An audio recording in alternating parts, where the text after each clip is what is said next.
Guerra Fría, la Revolución Cubana.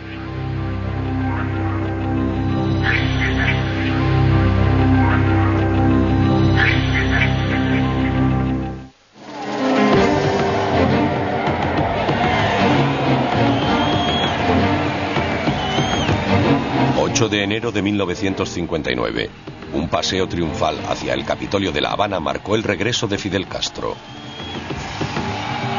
Sus fuerzas revolucionarias, superiores en número y mal equipadas, habían derrotado al ejército del dictador Fulgencio Batista una semana antes. Castro se disponía a devolver a Cuba el autogobierno y la dignidad.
Complicada relación con Nikita Khrushchev, pero sobre todo sabía que la información de las intenciones de las superpotencias mundiales serían la clave de su supervivencia personal. Hoy Castro, un símbolo permanente de la revolución, continúa su indiscutible gobierno de Cuba. Es un homenaje a los éxitos de la inteligencia cubana, los fracasos de la norteamericana y al propio Fidel. Castro es un líder carismático. Sin duda alguna, los cubanos le habrían seguido a cualquier parte. Incluso aquellos que quizá piensen que ya debería retirarse, lo respetan aunque sea a regañadientes. Él puso a Cuba en el mapa. Creo que la mayoría de los estadounidenses lo juzgan mal. Es extremadamente brillante. Su coeficiente de inteligencia es muy alto. Es muy culto y ha hecho muchas cosas por su país que no le reconocemos.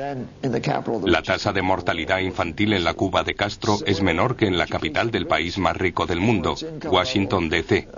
Igualmente sucede con la educación, la alfabetización. Para su renta, Cuba está a la cabeza del mundo en alfabetización, pero es un ideólogo y ha tenido poco juicio en la gestión de la economía. Es verdad que ahora se enfrenta al fuerte castigo de las sanciones económicas. Somos el único país del mundo que aplica sanciones económicas a Cuba.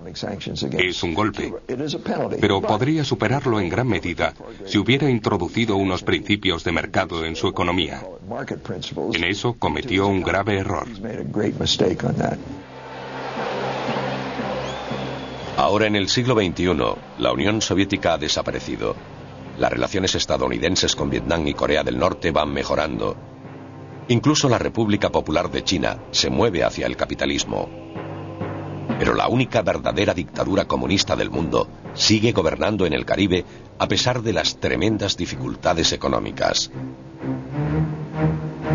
Como durante generaciones, crecer y sobrevivir en Cuba es una lucha, algo de lo que Castro fue muy consciente de niño.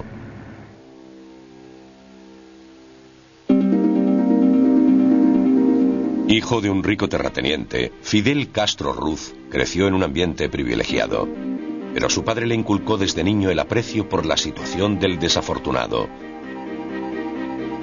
Tanto Fidel como su hermano menor, Raúl, se comprometieron desde muy pequeños a mejorar las condiciones de los oprimidos cubanos. Sin embargo, tomaron caminos políticos diferentes. Raúl Castro, según dicen, era comunista. Había asistido a un campamento juvenil comunista en Europa Central en los años 50. Entabló amistad con jóvenes miembros de la KGB en aquel tiempo. No existen pruebas de que su hermano sintiera alguna vez tanta inclinación. Tras licenciarse en Derecho por la Universidad de La Habana en 1951, Fidel continuó con su gran pasión, la política. Se unió al Partido Ortodoxo, una organización política convencional. Cuando Fulgencio Batista subió al poder en 1952, Castro llegó a creer que una revuelta armada sería el único modo de restaurar el orgullo nacionalista y los derechos humanos básicos. En julio de 1953, Fidel Castro mandó a 125 hombres en un ataque contra un cuartel del ejército cubano.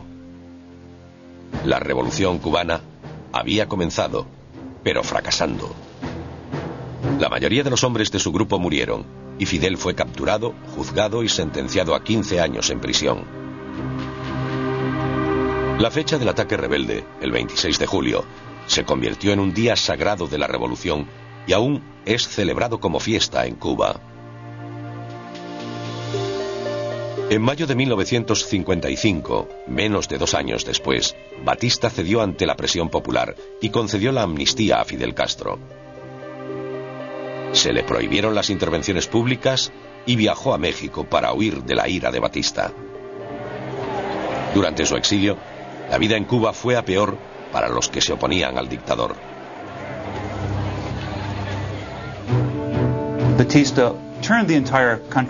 Batista volvió a todo el país contra él. En las ciudades cualquier sospechoso de simpatizar con la oposición era secuestrado y a menudo asesinado. Y en el campo, pueblos enteros eran a veces masacrados o desplazados. Batista se había convertido en la marioneta rica de los negocios norteamericanos. En 1958, Estados Unidos poseía gran parte de la industria cubana y era el principal comprador del producto más importante de Cuba, el azúcar. Fidel Castro, un firme nacionalista, sentía que no podía seguir de brazos cruzados mientras Cuba era cada vez más sometida a los intereses de Estados Unidos. Desde México, hizo la promesa solemne de que a finales de 1956, Cuba sería libre. Batista no envió agentes de la inteligencia cubana a controlar a los rebeldes, pero no solía perderlos de vista con la ayuda de los agentes mexicanos. Raúl Castro y otros idealistas revolucionarios se unieron a Fidel en México. A petición de Batista, el gobierno mexicano presionó a Fidel y proporcionó informes sobre sus actividades a La Habana. Apiñados en un pequeño barco, Castro y su grupo de 81 hombres partieron de México hacia Cuba en diciembre de 1956 para reanudar la lucha de la revolución. Las autoridades mexicanas informaron a La Habana de la partida. Cuando los rebeldes llegaron a la isla 4 días después, fueron atacados por el ejército cubano que les esperaba. Solo 16 de los 82 rebeldes sobrevivieron. Fidel, Raúl y los otros 14 se escondieron en las montañas de Sierra Maestra. Pero en los 2 años siguientes se las arreglaron para reunir un ejército de 10.000 hombres y llevar a cabo su revolución. Entre ellos se encontraba un joven médico argentino, Ernesto Che Guevara. Fidel y el Che establecieron una relación de admiración mutua y de verdadera amistad. Sin embargo, en cuanto a la política, Raúl Castro y el Che tenían mucho más en común. El Che era un marxista-leninista convencido, pero era antisoviético. A pesar de que el Che y otros comunistas formaban parte de la rebelión, Fidel temía que se le pusiera la etiqueta de comunista a su revolución. Eso afectaría negativamente a la opinión mundial, algo que Fidel valoraba en gran medida. En consideración a su hermano, Raúl mantuvo sus principios comunistas en secreto. Durante la insurrección cubana hubo varios intentos por parte de Batista de infiltrarse en el ejército de Castro, pero con poco éxito. Los pocos que lo consiguieron fueron identificados y ejecutados como traidores antes de que pudieran causar ningún daño a la causa rebelde. Castro, por otro lado, dependía de la inteligencia para controlar al ejército de Batista. Quizá la información más importante que Castro consiguió durante la guerra fue en el verano de 1958, cuando Batista lanzó una gran ofensiva contra los rebeldes en su campamento de las montañas.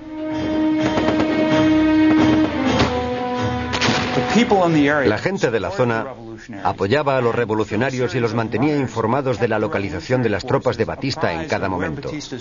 Así podían atacar a las unidades del ejército individualmente y vencerlas una tras otra, logrando ganar una batalla en la que eran superados en proporción de 10-1. Aquello indicó al ejército que probablemente iba a perder esta guerra, y a partir de ese momento su actuación empezó a deteriorarse, cayó la moral, aumentaron las deserciones, los rebeldes bajaron de las montañas y empezaron a avanzar sobre las ciudades de la isla.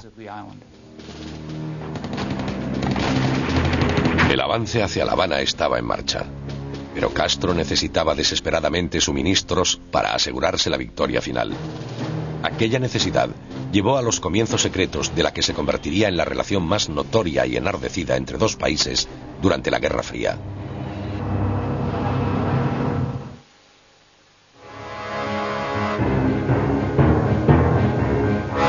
A mediados de 1958 podía palparse la victoria final de las fuerzas rebeldes sobre el ejército del dictador cubano. Las tácticas de guerra de guerrillas eran muy efectivas contra las fuerzas convencionales de Batista. Pero los rebeldes seguían escasos de armamento y munición. A finales de 1958, Castro tomó la difícil decisión de pedir ayuda a la Unión Soviética. Castro no quería alinear la revolución con ninguna superpotencia y correr el riesgo de que ésta quisiera asumir el control de Cuba, como lo había hecho Estados Unidos durante más de 50 años. Sin embargo, necesitaba ayuda y sabía del apoyo incondicional de Moscú a las guerras de liberación. Fidel esperaba una gran ofensiva antes de que pudiera tomar La Habana. No estaba muy lejos de la capital, pero aún creía que Batista y su ejército harían un último intento por salvar su gobierno. Los soviéticos decidieron en una reunión en el Kremlin a finales de 1958 suministrar a los cubanos algunas armas. Al principio de la revolución, el primer ministro soviético Nikita Khrushchev no tenía un interés real en Cuba, pero sabía de la implicación de Raúl Castro y el Che Guevara y de sus ideales comunistas.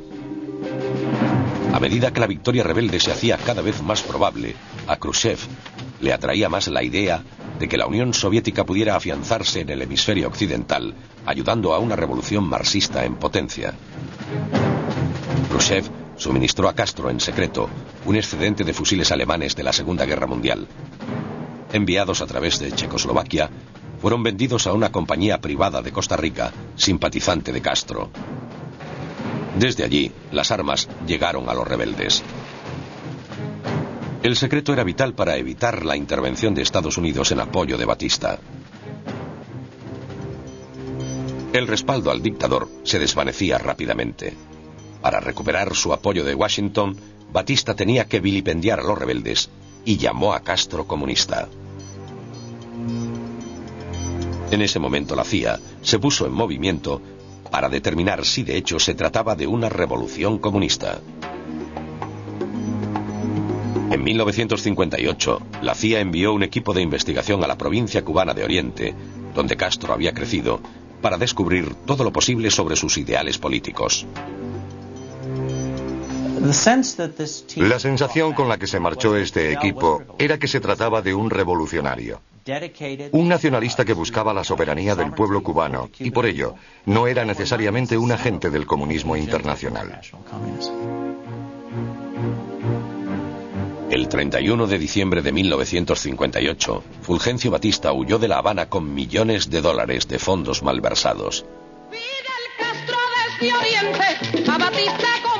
La tarde siguiente, el día de Año Nuevo de 1959, Raúl Castro y el Che Guevara llegaron a La Habana entre los vítores de una multitud extasiada. Fidel, que en el momento de la victoria se encontraba luchando al otro extremo de la isla, llegó a La Habana el 8 de enero. Castro aprobó 1.500 nuevas leyes durante el primer año de su régimen. Aumentó los salarios, redujo los impuestos e incautó las explotaciones de propietarios extranjeros que distribuyó entre los campesinos cubanos sin tierras. En 1960 todas las empresas extranjeras en Cuba fueron nacionalizadas, lo que provocó una enorme pérdida para empresarios y el crimen organizado de Estados Unidos, propietarios de los casinos de Cuba. La popularidad de Castro en los Estados Unidos continuaba sufriendo debido a las ejecuciones de algunos partidarios de Batista, que no habían huido. A pesar de su odio por el hecho de que Estados Unidos hubiera maltratado a su país, Fidel partió inmediatamente para cultivar su relación con Washington y el pueblo norteamericano. En abril de 1959 visitó varias ciudades estadounidenses. Cuando Fidel Castro vino a Estados Unidos 3 meses después de su triunfo, la CIA mantuvo una reunión secreta con él donde se le dijo: hay comunistas en su gobierno y nosotros queremos ayudarle a descubrirlos. Vamos a establecer una línea secreta entre la CIA y su gobierno para que podamos facilitarle información sobre esos comunistas. Y Castro, por supuesto, pretendió estar de acuerdo. Así que durante unos meses la CIA pasó información de inteligencia a Cuba. Sin embargo, rápidamente se convencieron de que su impresión inicial sobre Fidel Castro era equivocada y que no era alguien a quien podían controlar. A finales de 1959 empezaron a circular informes por el cuartel general de la CIA recomendando el asesinato de Castro. Durante su viaje, Fidel se enfrentó a duras preguntas de la prensa sobre si él y su hermano eran o no comunistas.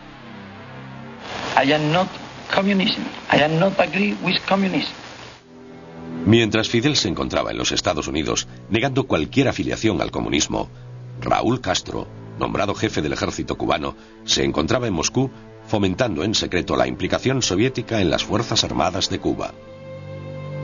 Nikita Khrushchev estuvo de acuerdo en enviar a comunistas españoles a La Habana para ayudar a preparar a un ejército fiel a Fidel y al objetivo del marxismo en Cuba.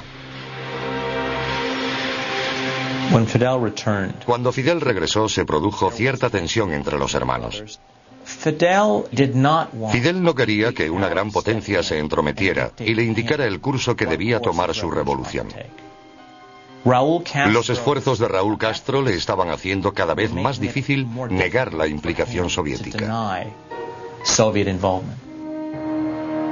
Sin embargo, algunos estudiosos están convencidos de que Fidel no solo conocía las acciones de Raúl en la Unión Soviética, sino que las apoyaba en secreto. Otros miembros comunistas del gobierno revolucionario animaron a Castro a comerciar con Moscú, intercambiando azúcar por equipamiento agrícola e industrial. En febrero de 1960, una delegación soviética llegó a La Habana para firmar un acuerdo comercial entre Cuba y la Unión Soviética. Aquel pacto era todo lo que Estados Unidos necesitaba para confirmar sus sospechas de que Fidel Castro era de hecho un comunista. Había comenzado la gran lucha de Fidel por sobrevivir a la ira de Estados Unidos, una nación que intentaría destruirlo.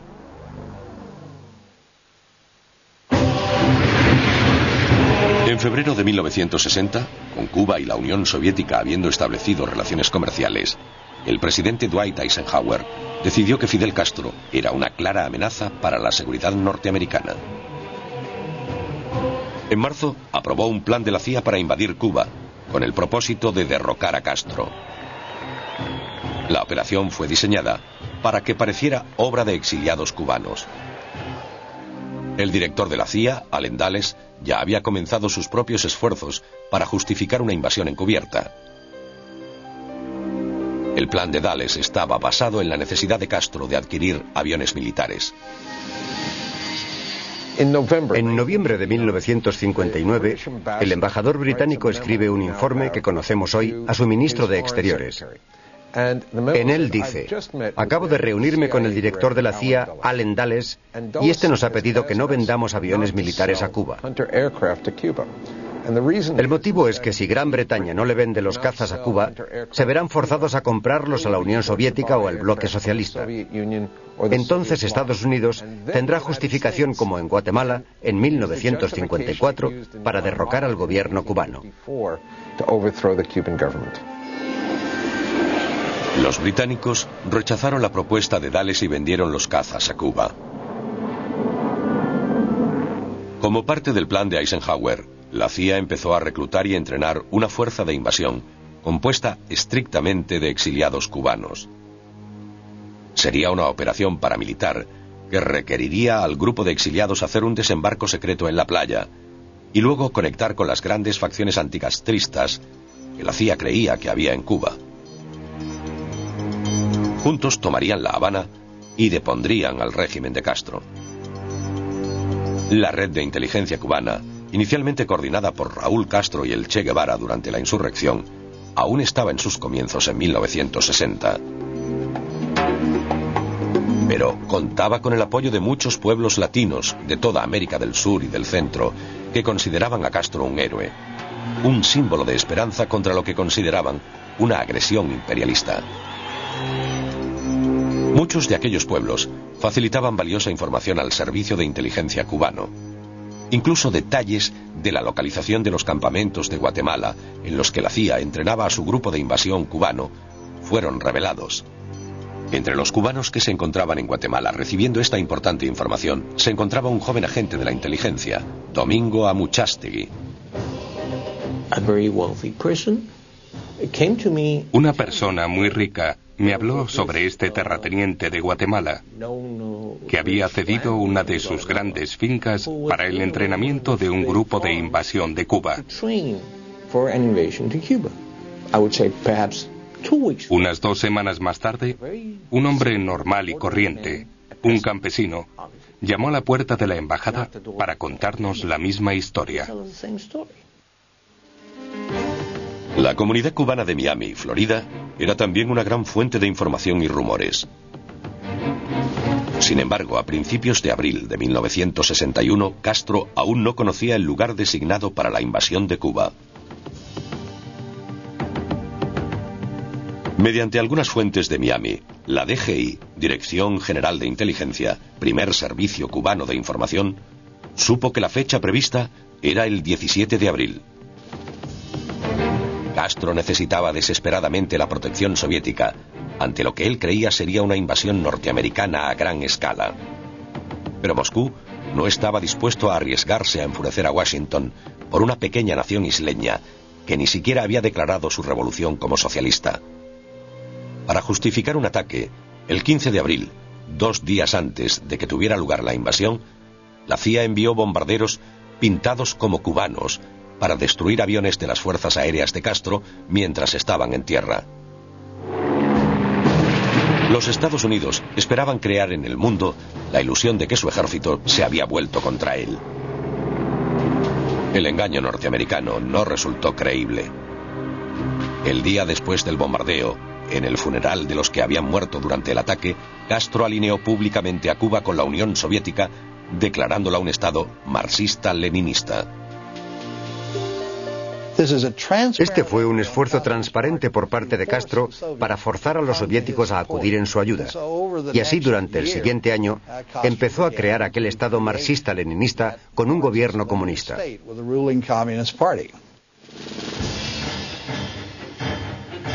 La invasión de Cuba por la CIA empezó en la madrugada del 17 de abril de 1961, en la bahía de Cochinos, en la costa sur de Cuba. El ejército de 250.000 hombres de Castro y la milicia civil derrotaron a los invasores en 72 horas, sufriendo solo 150 bajas. De los 1.500 hombres del ejército invasor, murieron unos 120. Alrededor de 1.200 fueron capturados y el resto desapareció en los campos de los alrededores. Las esperanzas de la CIA de una revuelta popular contra Castro también fracasaron. En las horas siguientes al comienzo de la invasión, la seguridad del Estado cubano detuvo a unos 20.000 disidentes sospechosos. El Partido Comunista Cubano mostró a Fidel su preocupación por la debilidad de la seguridad estatal. Querían la ayuda de la KGB para apoyar a la DGI. Fidel invitó a un grupo de oficiales de la KGB a trabajar en diferentes niveles de los servicios de inteligencia nacionales y extranjeros de Cuba. Aquello significaba que estaba creando una KGB cubana, utilizando las técnicas desarrolladas por los soviéticos para reducir a los disidentes en Europa Central y en la misma Unión Soviética.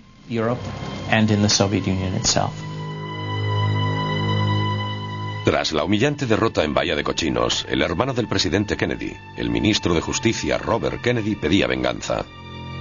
Se propuso eliminar a Fidel Castro, declarando este objetivo como prioridad del gobierno de los Estados Unidos. Solo 4 meses después del suceso de Bahía de Cochinos, Castro empezó a considerar la forma de arreglar las relaciones entre Estados Unidos y Cuba. Fidel envió al Che Guevara a una reunión de la Organización de Estados Americanos para entrevistarse con el colaborador de Kennedy, Richard Goodwin. Goodwin informa a Kennedy de que Guevara le ha dicho que Cuba estaría dispuesta a salir de la órbita soviética a cambio de la promesa de Estados Unidos de no derrocar al gobierno cubano. Goodwin dijo: esto muestra que la Unión Soviética probablemente no va a ayudarles, y lo que deberíamos hacer es patearles mientras son débiles. Y propuso una serie de medidas para deshacerse de Castro.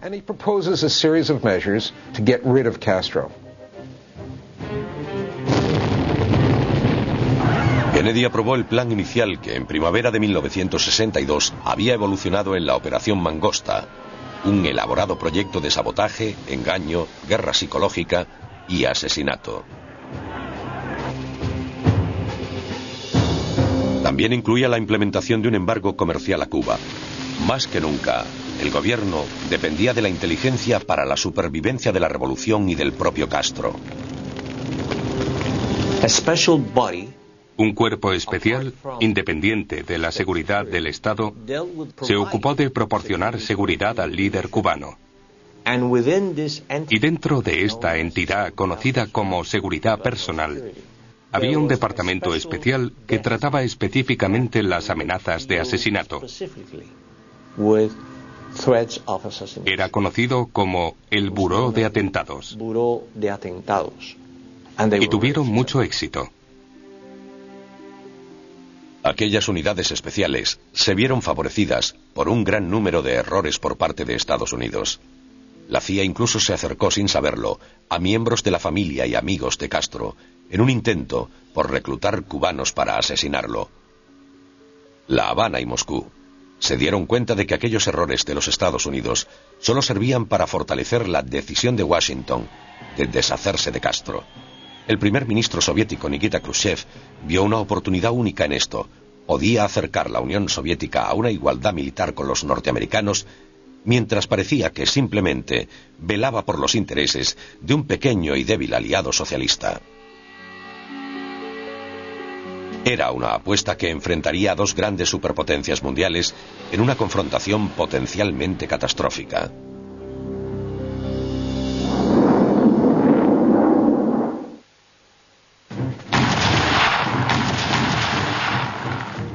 Después del suceso de Bahía de Cochinos, la inteligencia cubana y la soviética trabajaron incansablemente para saber si Washington estaba planeando una segunda invasión de Cuba. La DGI cubana empleó todos sus medios en descubrir cualquier plan de invasión y complot para asesinar a Castro. La KGB expresó de modo discreto sus dudas al Kremlin sobre si Kennedy realizaría un segundo intento de invasión. Sin embargo, no es eso lo que informaron a sus homólogos cubanos, incluido el agente de inteligencia Domingo Amuchastegui. Los soviéticos dieron la voz de alarma desde el primer día de relación, porque apostaban al despliegue de misiles en Cuba, jugando a su propio juego. Vamos a decirles a los cubanos que viene el lobo. De ese modo, serán más fáciles de persuadir para que acepten el despliegue soviético.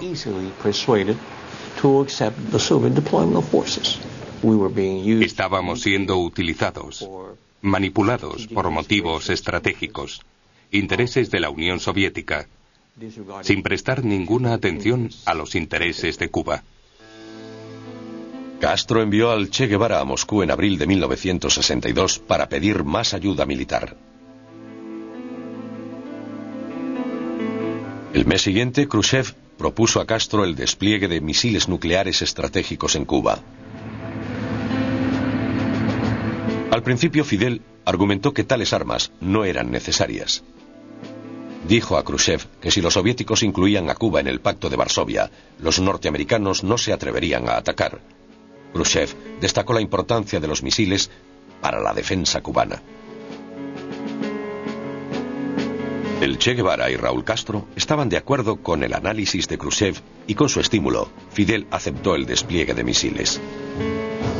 Sin embargo, Castro quería que Khrushchev admitiera abiertamente la colocación de misiles nucleares en Cuba. Esperaba que un anuncio tan audaz forzara a Kennedy a negociar con él, posiblemente llevando a un pacto de no agresión y finalmente a la normalización de las relaciones con Washington, algo que Castro siempre había deseado. Sin embargo, Khrushchev no podía considerar permitir que Estados Unidos conociera un movimiento tan atrevido. Sabía que Kennedy nunca admitiría una intrusión nuclear soviética en el hemisferio occidental. Khrushchev convenció a Castro de que el secreto favorecería los intereses de Cuba. En septiembre de 1962, los soviéticos inician el transporte de misiles balísticos nucleares a Cuba. Moscú también envía más de 40.000 soldados y técnicos. Cuando los misiles comenzaron a llegar, la dirección de la inteligencia cubana decidió filtrar la información sobre el despliegue a miembros de grupos anticastristas en Miami. Como bien se sabía en La Habana, la noticia llegaría inmediatamente a la CIA. No lo creyeron. No lo creyeron porque después de lo de Bahía de Cochinos, habían llegado a la conclusión de que los cubanos no eran de confianza en absoluto. Y solo creerían que había misiles en Cuba si aparecían con uno de ellos en Miami. El 17 de octubre, tras notar más misiones de aviones espías norteamericanos sobrevolando Cuba y el aumento de actividad en la base naval de Guantánamo, Fidel Castro puso al ejército cubano en máxima alerta. El 22 de octubre, el presidente Kennedy anunció la presencia de misiles soviéticos en Cuba al pueblo norteamericano. La información recibida en La Habana por vías cubanas era escasa. Castro dependía de las embajadas en México y en las Naciones Unidas, a través de canales soviéticos, para la mayor parte de su información de inteligencia.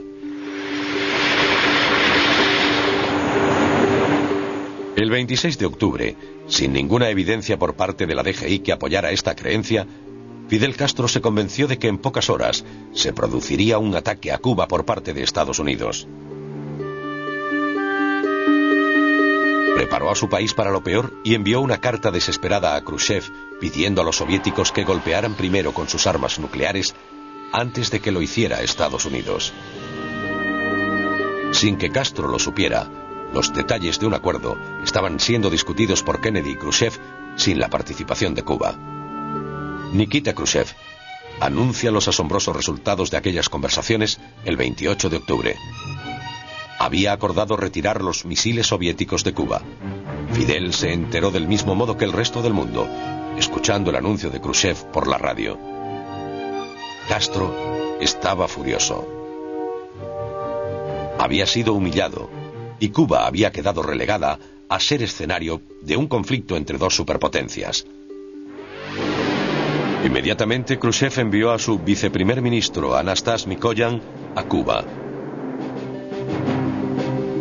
Llevaba el encargo de intentar calmar a Castro y de informarle de futuras concesiones soviéticas a los Estados Unidos. Pero Mikoyan tenía otra misión. Los líderes militares soviéticos en Cuba debían ser silenciados. Estaban de acuerdo con Castro. Khrushchev había vendido a Cuba. Los líderes militares soviéticos que se encontraban en Cuba se sentían absolutamente ultrajados con lo que estaba sucediendo. Mikoyan y su séquito militar tenían que mantener muchas reuniones importantes en La Habana y otros puntos para calmar su reacción.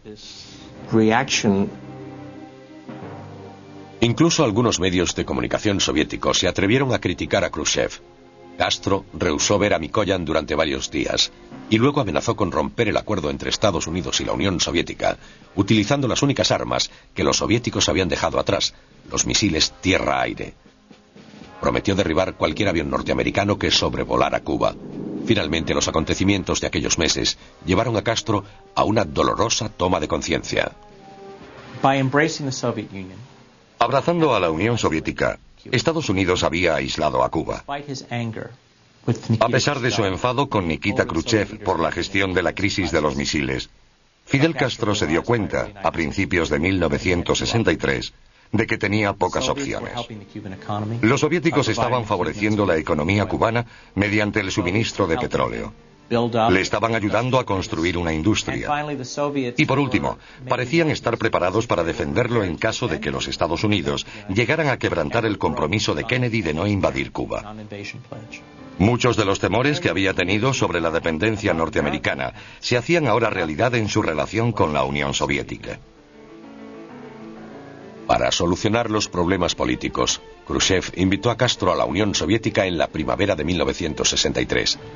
Se le dio una bienvenida de héroe y fue tratado como una gran personalidad en todas partes. Aún dolido por la crisis de los misiles, Castro permitió que la relación entre los dos países continuara mejorando. Pero hubo tremendos cambios en el horizonte de las relaciones cubano-soviéticas. Y como siempre, estaba presente el Goliat del Norte, Estados Unidos, que ahora parecía estar más decidido que nunca a eliminar a Fidel Castro.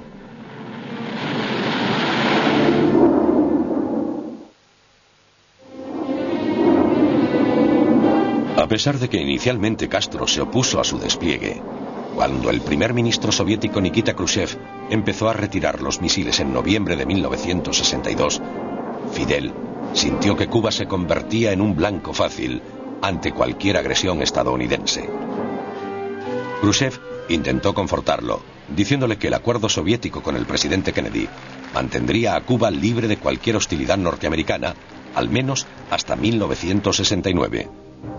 Kennedy seguramente sería reelegido y continuaría siendo fiel a su compromiso. Pero Kennedy fue asesinado en noviembre de 1963. Posteriormente, Khrushchev fue derrocado en 1964. Leónidas Brezhnev fue nombrado nuevo líder de la Unión Soviética. Las relaciones soviético-cubanas se mantuvieron durante el régimen de Brezhnev, pero nunca volvieron a ser las mismas. Castro estaba en una disyuntiva en sus relaciones con los soviéticos. Necesitaba ayuda económica, pero aún estaba ansioso por proclamar que Cuba no era un peón de Moscú. Sin los misiles, sabía que la información sobre las intenciones de Estados Unidos y la Unión Soviética serían la clave de la supervivencia de su régimen. La Habana estaba empeñada en crear un servicio de inteligencia que no dependiera de la KGB.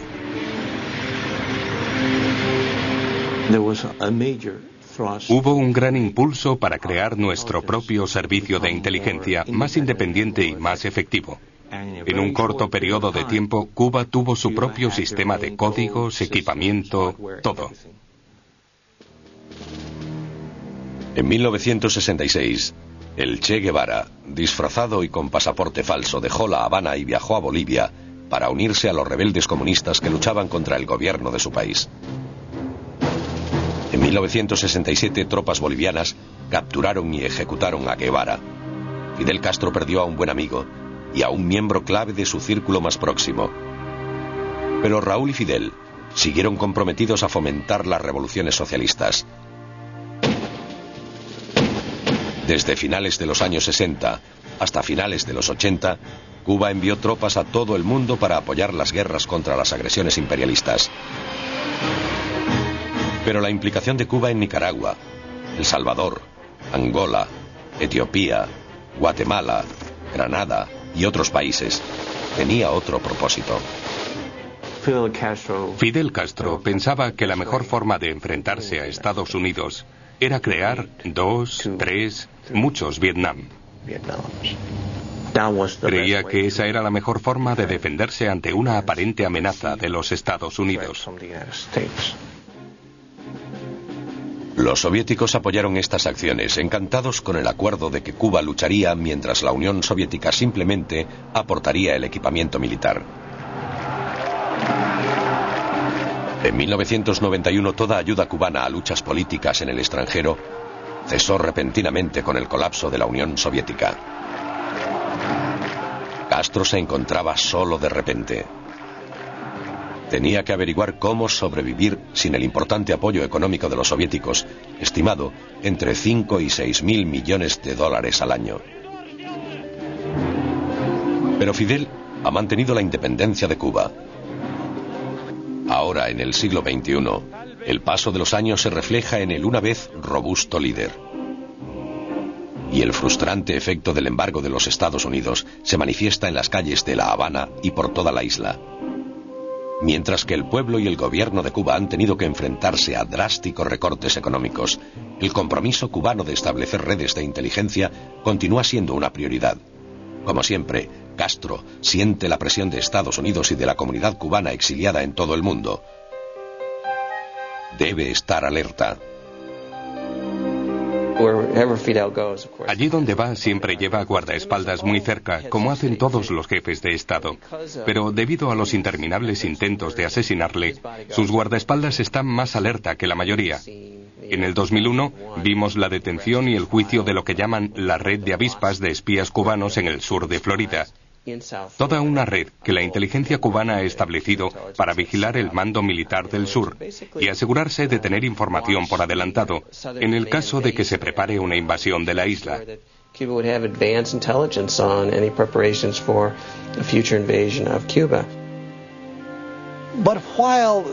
Existe cierta paranoia, pero cabe pensar que es casi inevitable porque Estados Unidos, a lo largo de los años, ha intentado asesinar a Castro.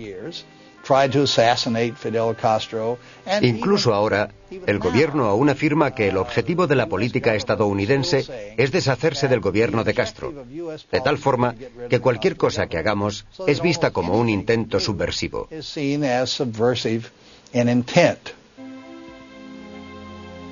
Hasta hoy, muchos creen que Castro utiliza el miedo de la constante amenaza de ataque de los Estados Unidos en su provecho. Nosotros hemos creado a Castro. Nosotros lo hemos hecho. Le dimos un demonio extranjero al que señalar. Él puede decir, mirad, ese inmenso país al otro lado de la frontera es el único en el mundo que nos aplica sanciones económicas. Intentaron asesinarme a lo largo de varias administraciones. Eisenhower, Kennedy, Johnson. Intentaron invadirnos. Bahía de Cochinos. Son nuestro enemigo. Debemos movilizar nuestras fuerzas contra él. Nosotros lo convertimos en un héroe para su pueblo.